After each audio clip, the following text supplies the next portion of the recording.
Porque los héroes son Hidalgo y Morelos, y Juárez y Zapata y Villa, pero no porque sean ellos. Porque al lado de Hidalgo y Morelos están todos estos 25,000 hombres que están echándole de pedradas a la Alhóndiga de Granaditas, porque al lado de Morelos están los pintos de la Tierra Caliente, porque son los que explican a Morelos, porque con Juárez están todos los guerrilleros republicanos que le dan sentido a esta patria, y porque como hemos intentado explicar hace rato, en los libros que hemos escrito, porque Pancho Villa y Zapata lo que son, lo son por el símbolo y por el liderazgo de los 40 o 50 o 60,000 hombres que están detrás de ellos y que implican unos 300 o 400,000 apoyándolos activamente. Y eso es, si queremos parar este cuarto intento de la derecha, la única manera de pararlo es de esa misma manera, movilizándonos otra vez 30, 40 o 50,000 en momento en cada plaza. Es la única manera de pararlos, es el único significado de la historia. Y ya dije quiénes son mis héroes, no voy a hablar de Pancho Villa porque ya no da tiempo.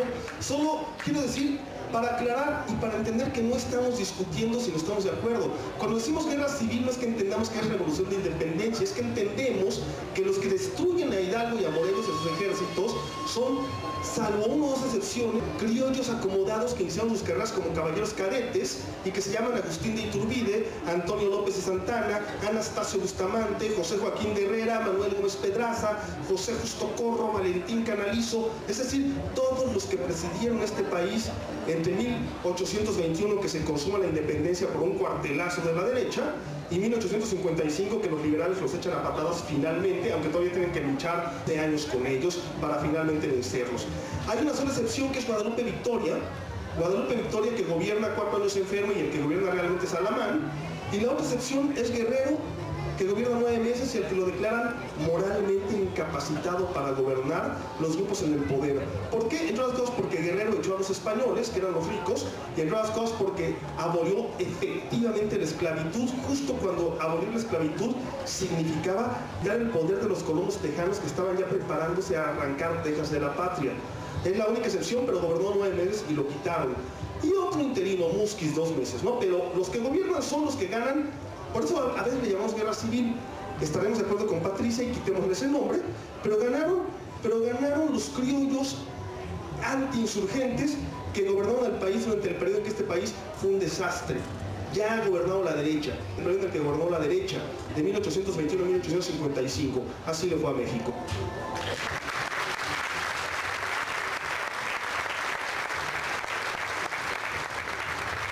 Bien, pues en realidad esta desaparición, estas historias, las historias chiquitas son bien importantes. Eso a mí me ha fascinado, por ejemplo, en la vida de Hidalgo.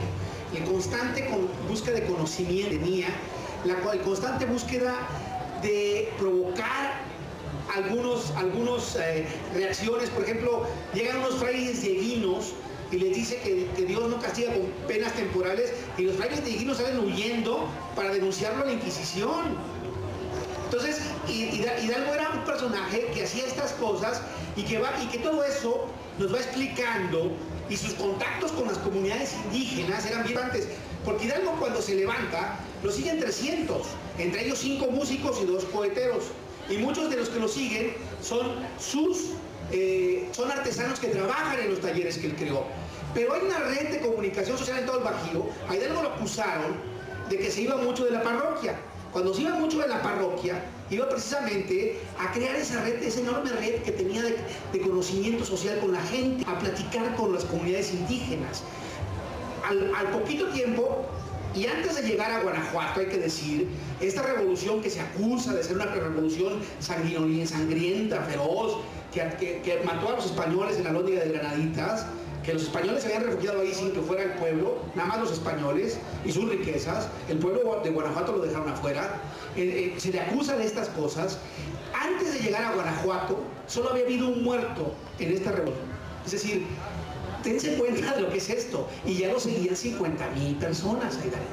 Es decir, hay un arrastre popular en Hidalgo que sí tiene que ver con la imagen que tenemos del personaje, y que sí tiene que ver con lo que nosotros creemos creer de esta historia, como es el caso mismo de la resistencia contra los gringos en el 47-48. Que no se cuenta. Ya ni siquiera cuando, ahora el 13 de septiembre, cuando se rinde homenaje a los niños héroes, no se habla de la intervención extranjera, pero no se habla de que fueron los gringos los que vinieron aquí a poner la bandera de las barras y las estrellas en el Zócalo capitalino, y que eso provocó un estallido y una rebelión popular que la cuenta Guillermo Prieto el 15 de septiembre, y dice, esos son mis héroes del 15 de septiembre. El pueblo mexicano que se levantó en armas, se levantó a los gringos y los hizo correr en algunos casos, ¿verdad? Pero bueno, finalmente el ejército había dejado la ciudad, el ejército mexicano había abandonado la ciudad. Pero Guillermo Prieto habla de estos héroes populares. Esos son los héroes que tenemos que rescatar también. Esos son los héroes que también necesitamos. Esta parte profundamente popular que tienen todas nuestras revoluciones. Y eso es lo que muchas veces se está perdiendo.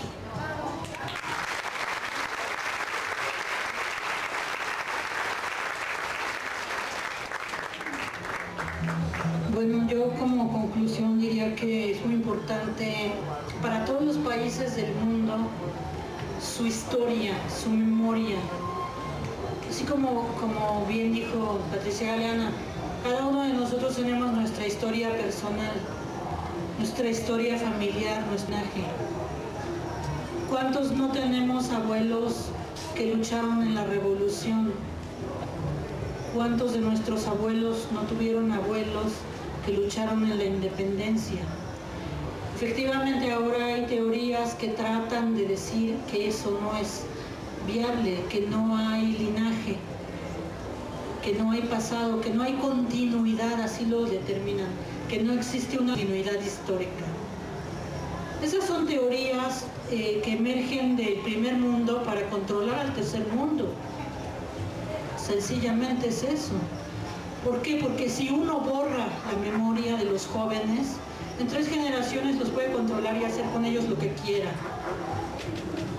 Eso es lo que intentan estas estrategias, esta alianza del PAN con Estados Unidos, intenta borrar la memoria, que nos dé Alzheimer a todos y no sepamos de dónde venimos, no sepamos quiénes fueron nuestros grandes personajes que le dieron identidad y sentido y origen a esta nación. Y sí, efectivamente, por supuesto, Hidalgo es el padre de la patria y los 3 grandes fueron Hidalgo, Morelos y Guerrero, pero hay tantos a lo largo de toda nuestra historia, tantos y tantas personas, tantas mujeres también que dieron todo lo que pudieron por construir este país, cada quien en su trinchera, ¿no? Yo pienso que desde mi punto de vista como historiadora, con la ética que a mí me enseñaron mis maestros en la Universidad Nacional Autónoma de México, considero un deber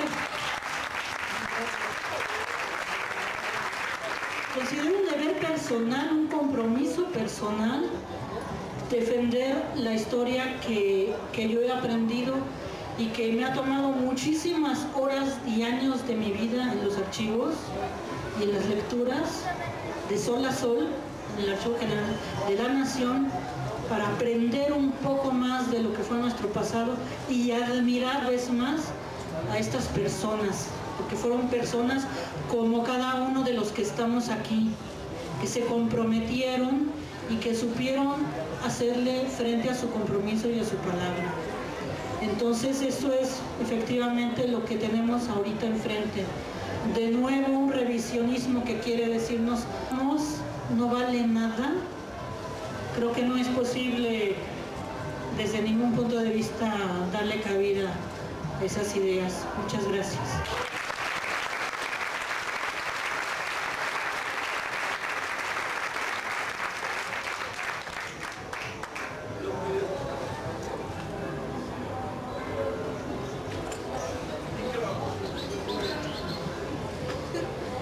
¿Qué pasó?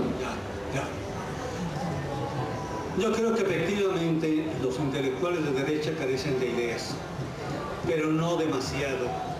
Tienen un proyecto, intentan imponerlo. Utilizan para ello la imagen.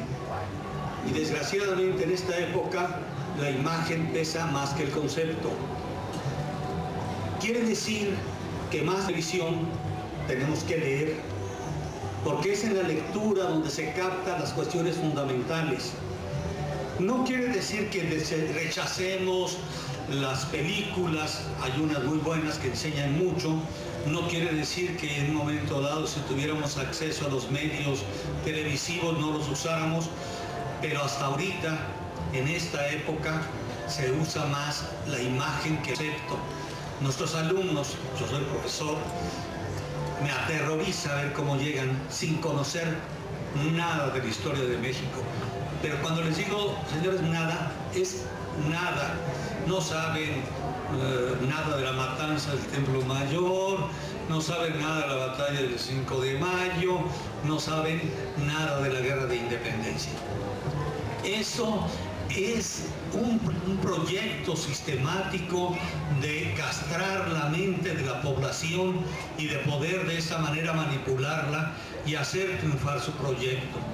Porque independientemente de que yo sí pienso que hay muchos intelectuales de derecha que controlan no solamente los canales televisivos, sino las principales revistas, Nexos, Letras Libres, Este País y muchas otras a las que no tenemos acceso, que dominan los editoriales en muchos periódicos.